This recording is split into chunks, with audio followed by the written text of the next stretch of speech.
Hi, thank you for your interest in Topzir Biotech Zirconia puck.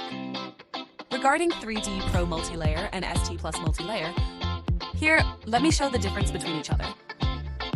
3D Pro Multilayer is a gradient multilayer at translucency, strength, color, and hardness. Because this one is pressed by 5 different types of zirconia powder together.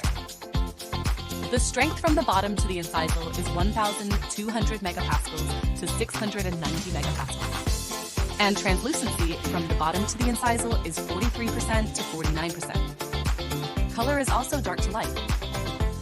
So this one can make all kinds of natural restorations because it has a good balance of strength and translucency.